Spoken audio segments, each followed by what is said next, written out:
and I felt it, Abby. I felt a wave of something happening. And I would, throughout the day, I mean, I was, cleaning her apartment and, getting her Dawn dishwashing pods. And I was, trying to get her moved in. But I would look and I would think it was being shared thousands of times. And people that I think that blew me up. I'm not kidding. People saw that and thought, who is that? And what else does she have? So then they started looking at everything else I had. And so all of a sudden, I mean, within, I don't even know how long I should have journaled, weeks, maybe 2 or 3 weeks, comedy clubs start calling over the United States. Who is that? Can we get her? We're getting calls to see her. So I started selling out all over the United States. People lined up, they're trying to add shows. It was the craziest thing. I started working places I never worked before. Yes, and let me tell you this.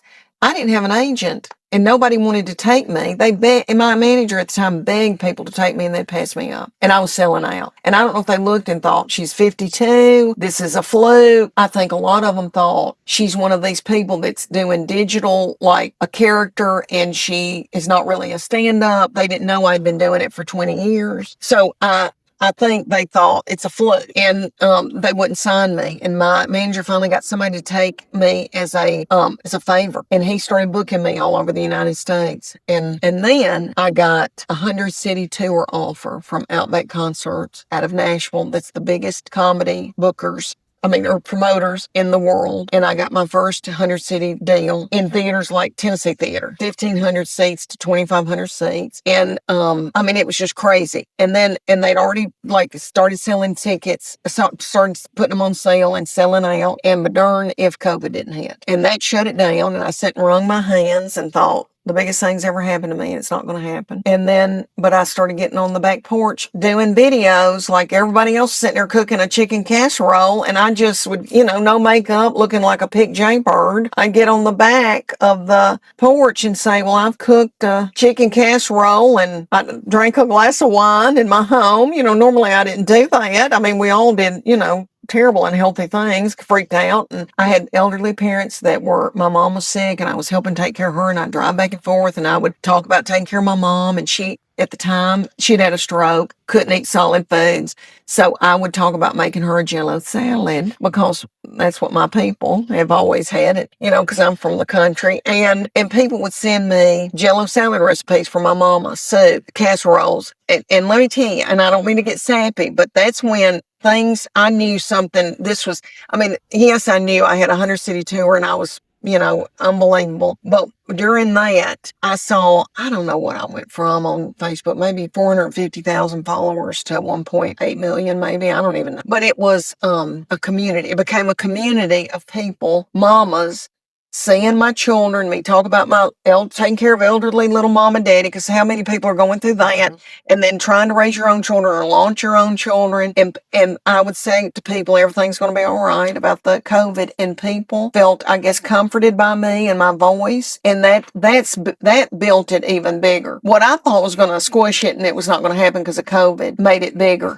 And I really was just, my social media little guys that were so precious would say, well, can you do some kind of content? You can't do stand-up. So I would, every once in a while I'd cook a recipe. Or my baby, all right, she had graduated from that big fancy television and film school, had gotten her first movie with Sony. They had to shut it down. So she had to move in with us after living in and going to school in Manhattan. She had to live with us. But she's a wonderful cook and a wonderful makeup artist. So she would do makeup videos on me and stuff like that. And they would go viral because people were just sitting there and didn't have anything else to do. And so all these middle-aged women, named Deborah, are texting Tess or messaging her, what do I do for concealer? I feel like my under eye's creepy. So then Tess was, tending to all these people, but it became like a big community of best friends. Yeah. It really did. And it was more special than anything I ever thought about. And it was more than comedy and entertainment. It really was. It just happened to be that thing in time, and people felt like I was their friend. You could be my best friend. You could be my mom. You could be my, sister. And I get that all the time. And I get that I'm not political. People enjoy that, everybody's so tired. and worn out. The world seems like it's coming to an end. People don't want to talk about that anymore. I don't think. I mean, my audience says, thank you for not being political. Thank you for not, being uncomfortable. And I knew something special was going on when I was doing the comedy clubs before COVID hit. There would be like an 85-year-old little woman with a little brooch in the front row who has never been to a comedy club before. So it would be like generational. It'd be like an 80-year-old mom, her 50-year-old daughter, her 25-year-old daughter. It was that, and that was special. And those comedy club people said to me, the managers, where have you been and when can you come back? Because they'd never seen that before. And they could all relate. They didn't have to be embarrassed in front of their grandmama. It was just, So that was special. And I did the big panty tour. And I was talking about my panties. We had a ball talking about my panties. Well, and Outback Concerts had a meeting with me to tell me they were going to give me this 100-city tour, and I was shaking. And I'd known those men for 20 years, and they have all been in my corner, but I was still just like, what? And there's young girls on their marketing team, young women that are, in their 20s and 30s. And they said, what do you want to call this thing? I said, I think I want to call it the big panty. And I just said, I like a comfortable panty. And I feel like I'm talking about my panties a lot in my act. And one of the young girls took a deep breath and she went, and I thought, okay, if she gets it, then, I don't think I'll turn men off. I hope I don't, because I love men and I want them to be able to, I didn't want them to think, oh, this is some big, all girls night, because it's really not. Yeah.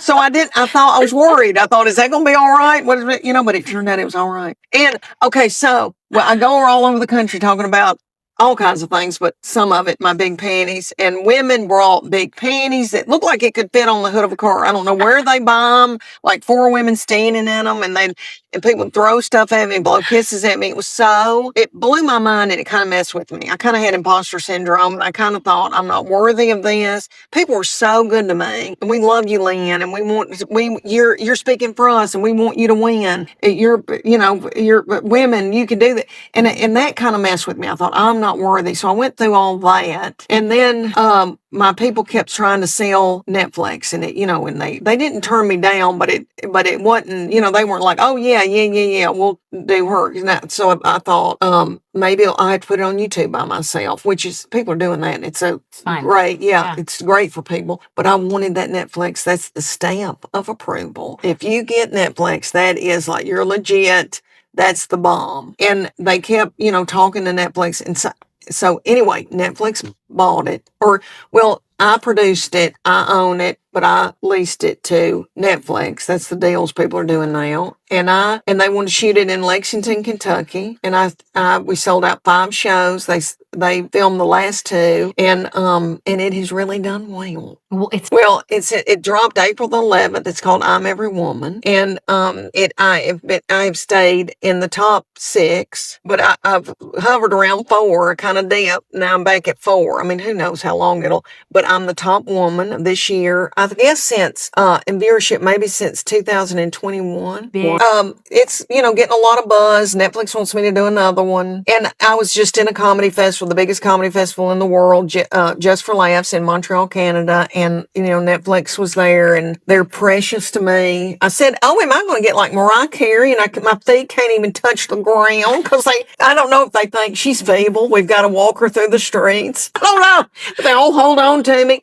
But I think this is what it is. I don't want to downplay my talent or anything, because I'm bad about, self-deprecating. But I think I've hit a niche that they have ignored, and they admitted, like people out in the middle of the United States, that, moms, just women of a certain age, we have neglected them. And they realized they needed, that I had gotten this niche with this big tour, and they wanted to be a part of that, and it has paid off. And I think, what do I know, but I think Jennifer Aniston, Gwyneth Paltrow, they're all talking about menopause.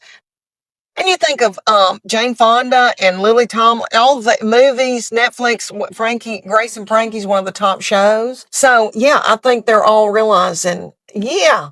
But for people in the United States of America, they forget about the East Coast. I think a lot of times they go, what does the East Coast want? And New York and LA, but there's a lot of people out here in the middle of the United States who just, want to see their children do well, and they want to, send their kids to college, and they want to know what to cook, and they just are normal everyday people. They want to wear a big panty that goes over your stomach. But, life is hard. It kicks you in the teeth. This world's rough. And I do think that people need humor, and people want, lighthearted. Yes. You can find comedians that want to talk about politics, and that's great. But that's just not what I do. Here in Knoxville, Tennessee, the biggest moment, I just did the Knoxville Civic Auditorium and sold out 2 arena shows. That was a big deal. That, and they're saying I'm going to be in some arenas, and hopefully next tour, an arena tour.